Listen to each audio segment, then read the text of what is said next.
በስተመጨረሻ መሰረትና ቴዲ አብረው ሆኑ።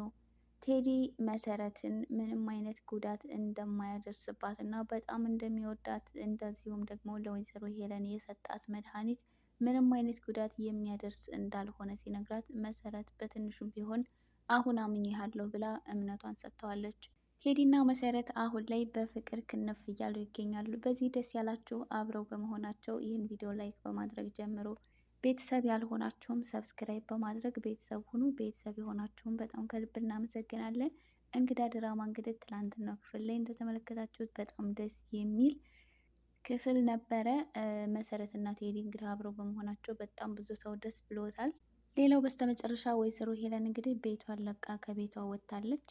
እንግዲህ ከቤት ስትወጣ ማንም ሰው ሳያያት ነበር። አይንዬን ግን ማንም ሰው ቢጠይቅ ስለኔ አላየኋትም ነው የምትይው በማለት በማሳመን ቤት ውስጥ ደግሞ የሚፈጠረውን እያንዳንዱን ነገር እየደወለች እንድትነግራት ካደረገች በኋላ ቤቱን ለቃ ወጥታለች ማለት ነው። እንግዲህ ቤሉል በባለፈው ክፍል ላይ መሰረት ልትሰጠው የነበረው ወረቀት ወይም ፋይል ስለጠፋ ይህንን ወረቀት ለማግኘት ደግሞ ቤሉል ወይዘሮ ሄለንን መጠየቅ፣ መሰረት ደግሞ ኤልሹን ሊጠይቋት ተስማምተው ነበረ ማለት ነው።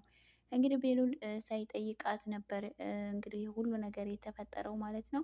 አሁን ለዚህ ጉዳይም ወይዘሮ ሄለንን ይፈልጋታል። በዛ ላይ ደግሞ ከቴዲ ጋር ስላላቸው ነገር በደንብ አውርተው አልጨረሱም። በደንብ እንድትነግረው እና እንድታስረዳው ይፈልግ ነበር። እንግዲህ በጠዋት ተንስቶ ወይዘሮ ሄለንን ሲፈልጋት ቤት ውስጥ አልነበረችም ማለት ነው። ሁሉንም ሰው ሲጠይቅ ማንም ሰው አየናት ያለ ሰው አልነበረም። እንግዲህ ማታ መሽቶ ወይዘሮ ሄለን አልመጣችም ወደ ቤት ማለት ነው። እንግዲህ እንዳለ ሙሉ ቤተሰቡ ወይዘሮ ሄለን ወዴት ሄዳ ነው በማለት ተጨንቀዋል። አይንዬ ብቻ ለስራ ልሄድ ነው ብላት ስለሄደች ምንም አልመሰላትም እንዳለ። ሌላው ቤተሰብ ግን በጣም ተጨንቋል። ምክንያቱም ወይዘሮ ሄለንን በጣም የሚፈልጋት እና የሚያሳድዳት ሰው እንዳለ ሁሉም ሰው ያውቃሉ። አዶኒም እንደዚሁ ደግሞ ቤሉልን ቢሆን አድራሻዬን አግኝተውታል፣ ቤቴ ድረስ መጥተዋል። ስለዚህ እንዴት ማድረግ ነው ያለብኝ እያለች የሚከታተላት ሰው እንዳለ በስልክ ስታወራ ቤሉል ሰምቷት ነበረ ማለት ነው። እና ስለነዛ ሰዎች ምንነት ባይገባውም ነገር ግን እሷን የሚፈልጋት ሰው እንዳለ ተረድቷል ማለት ነው። ምናልባትም ደግሞ ይዘዋት ይሆን ወይ እምን ውስጥ ገባች ነው ወይንስ ከኔ ጥያቄ ለማምለጥ እየሞከረች ነው በማለት ቤሉል እያሰበ ነበረ ማለት ነው። ኤልሹም እንግዲህ በሂደት ቤታቸው ውስጥ እየተፈጠረ ያለው ነገር ደግሞ በጣም እያሳሰባት እና እያስጨነቃት ነበር። አባቴ እንደወጣ ቀረ፣ ወንድሜም ታግቶ ነበር፣ አሁን ደግሞ እናቴ ከቤት ጠፋች። ቆይ እዚህ ቤት እየተፈጠረ ያለው ነገር ምንድን ነው እያለች እናቷ በመጥፋቷ በጣም ተጨንቃለች ማለት ነው። እንግዲህ አይንዬ የትም እንደማትሄድ ምናልባትም ደግሞ ለስራ ወጥታ ቢሆን ብላ ሁሉንም ለማረጋጋት ትሞክራለች ማለት ነው። እንግዲህ ቤሉል የሆነ የጠረጠረው ነገር አለ፣ የምታውቂው ነገር አለ እንዴ በማለት አይንዬን ይጠይቃታል። አረ እኔ ምንም ማውቀው ነገር የለም ብላ ምንም እንደማታውቅ ትነግረዋለች ማለት ነው። ቤሉል ግን በጣም አይንዬን ተጠራጥሯታል። ይሁን የምታውቀው ነገር እንዳለ በደንብ ተረድቷል ማለት ነው። ምክንያቱም ስለ ወይዘሮ ሄለን ሲጠይቃት በጣም እየተንተባተበች ነበረ። በዛ ላይ ደግሞ ከሁሉም ቀድማ የተነሳችው አይንዬ ነበረች ማለት ነው። ምክንያቱም ቤሉል በጠዋት ተንስቶ ወይዘሮ ሄለንን ለማግኘት በፈለገበት ሰዓት እንግዲህ አይንዬን ነበረ ያገኘው ማለት ነው። ስለዚህ ከዛን ቀድማ ደግሞ ወይዘሮ ሄለን ልትወጣ አትችልም፣ ምክንያቱም ገና በጣም በጠዋት ስለሆነ ማለት ነው። ስለዚህ አይንዬ የሆነ የምታውቀው ነገር እንዳለ ተረድቷል። በዛ ላይ ደግሞ ስልክ እየተደበቀች ስታወራ ምናምን ተመልክቶ ነበረ ማለት ነው። እሷ ግን ምንም የምታውቀው ነገር እንደሌለ ትነግረዋለች። ሌላው ደግሞ እንግዲህ ኑኑዬ ጆን በስልክ ልክ እንደወደደችው አድርጋ እንድታወራላት ኤልሹ ጠይቃት ነበረ ማለት ነው።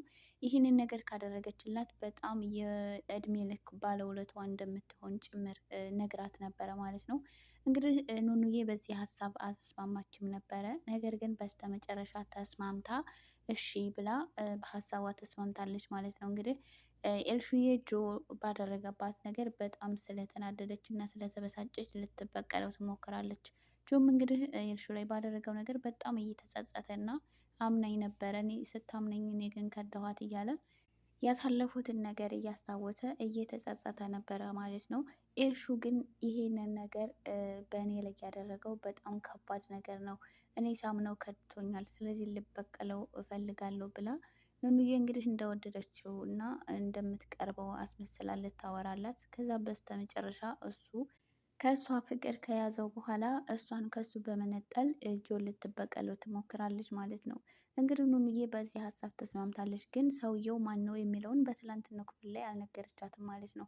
ግን ስትነግራት ኑኑዬ በጣም ትደነግጥና ቆይ እንዴት ለምንድን ይህንን ነገር ማድረግ የፈለግሽው ብላ ትጠይቃታለች ማለት ነው። ምክንያቱም አትጠይቂኝ ልነግርሽ አልችልም፣ ግን በዚህ ሀሳብ ከተስማማሽ ብቻ እሺ በይኝ ብላ ኑኑዬ በድጋሚ ቆይ ላስብበት ትላታለች። ምክንያቱም ምናልባት ሌላ የማታውቀው ሰው ከሆነ ብላ ነበር እሺ ያለችው። አያውቀኝም፣ አላውቀውም፣ በስልክ ብቻ ከሆነ አወራዋለሁ ብላ ነበር ያሰበችው። ነገር ግን ጆ የምታውቀው ሰው እና የኤልሹ ደግሞ በጣም የቅርቧ ጓደኛ፣ ከዚህ ቀደም ደግሞ በእሷ ምክንያት ቤሉል እና አዶኒ ከእሱ ጋር ተደባድበው ነበረ ማለት ነው።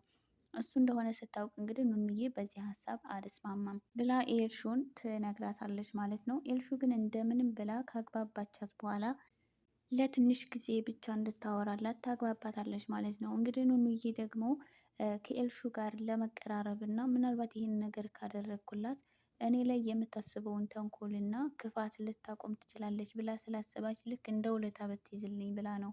እሷም ደግሞ ይህንን ካደረግሽልኝ ትልቅ ባለውለታዬ ትሆኛለች ስላለቻት ምናልባት በእሷ ላይ ተንኮል እንዳታስብባት በዚህ ነገር እሷን ለመያዝ ስለፈለገች በሀሳቧ በስተመጨረሻ ተስማምታ እሺ ትላታለች።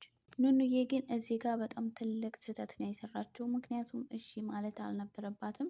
ጆ ለኑኑ የሆነ ስሜት አለው። ምክንያቱም የመጀመሪያ ቀን አያውቃትም፣ አታውቀውም።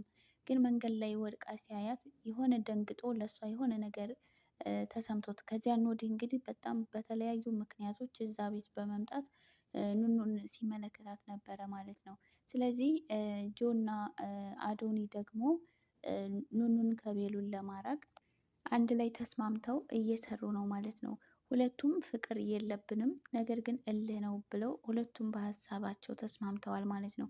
ነገር ግን አዶኒም በጣም ይወዳታል ኑኑዬን፣ ጆም እንደዛው ይወዳታል። ነገር ግን እዚህ ጋር የተስማሙት ከነሱ እምቢ ብላ ለቤሉል ስለሆነች እነሱ ደግሞ የእሱ መሆን አትችልም ብለው በተደጋጋሚም ደግሞ በተለያዩ ምክንያቶች ስለተጣሉ እሱንም ሊበቀሉት ስለሚፈልጉ ኑኑን ከሱ ማራቅ ይፈልጋሉ ማለት ነው። አሁን ግን ኑኑዬ ኤልሹ ባቀረበችላት ሀሳብ ተስማምታ ጆን ማውራት ከጀመረች አዶኒ እና ጆ ደግሞ በድጋሚ ይጣላሉ ማለት ነው። ምክንያቱም ምናልባትም ደግሞ ኑኑዬ አውቃ ወደ እኔ ስለመጣች ሀሳቡን ከአንተ ጋር ያደረግኩትን ስምምነት ትቼዋለሁ ቢለው ሊጣሉ ይችላሉ ማለት ነው። በዛ ላይ ደግሞ ከጆ ጋር የሆነ ግንኙነት ካላት ቤሉልም ቢሆን ደግሞ ከእነሱ ጋር መጣላቱን አይተውም ማለት ነው። ስለዚህ እሷም ደግሞ እስከ መጨረሻው ቤሉልን ሊያሳጣትም ሊችል ይሆናል። ስለዚህ በዚህ ሀሳብ በጭራሽ መስማማት የለባትም። ኤልሹ መቼም ቢሆን ለኑኑ ተንኮል ማሰቧን ልታቆም አትችልም። አሁንም ቢሆን ትላንትና ታያችሁት እንግዲህ ኤልሹ የኑኑን ልብስ ለብሳ ቤሉ ሲያት የኔ ጽጌረዳ ብሎ እቅፍ ሲያደርጋት ኤልሹ ደግሞ ጭራሽ የኔ ጽጌረዳ አላልክም ምናምን እያለች በጣም እየተናደደች እና ኑኑ ለምንድን ነው ሁሉም ሰው የሚወዳት እያለች እንግዲህ እየቀናች ነበር ማለት ነው። ስለዚህ መቼም ቢሆን ኤልሹ ለኑኑ ተንኮል ማሰቧንና ኑኑ ላይ ክፋትን ማድረጓን መቼም ቢሆን ልታቆም አትችልም ማለት ነው። እንግዲህ ውድ የእንግዳ ድራማ ተከታታዮች ወይዘሮ ሄለን ጥሩ ሰው እንዳልሆነች እና የምትሰራውን ስራዎች በሙሉ እንዳለ ሙሉ ቤተሰቡ ማወቅ አለበት የምትሉ በዚህ ሀሳብ የምትስማሙ ላይክ አድርጉ እና ደግሞ የቶማስስ ነገር መታወቅ አለበት። እውነት ቶማስ ሞቷል ወይስ ደግሞ በህይወት አለ? የት ተደብቆ ነው? ያስ ደግሞ በተደጋጋሚ ወይዘሮ ሄለን ላይ እየደወለ ቤቱን ለቀሽ እንድትወጪ እያለ የሚያስፈራራት ሰው ማን ነበር? አሁንስ ለምን ዝም አለ? ናሆም ወይም ደግሞ ያፌት ከዛ ቤት አሁን የለም፣ ጠፍቷል። ምን እያደረገ ነው? ምናልባት ስለ ወይዘሮ ሄለን መጋለጥ እና እሷ የምታደርገውን ነገር ሁሉ ለማጋለጥ ሙከራ እያደረገ ነው ወይስ ደግሞ ከዛ ቤት ለምንድን ነው የጠፋው? ወዴት ሄደ ነው? ወይስ ወይዘሮ ሄለን ሁልጊዜ እንደምትፎክረው እሱንም የሆነ ነገር አድርገው ይሆን ብላችሁ ታስባላችሁ? እንግዲህ ለዚህ ቻናል አዲስ የሆናችሁ ላይክ፣ ሰብስክራይብ በማድረግ ቤተሰብ ሆኖ ቤተሰብ የሆናችሁን ከልብ እናመሰግናለን። በቀጣይ ቪዲዮ እስከምንገናኝ ለሁላችሁም ሰላማችሁ ይብዛልኝ።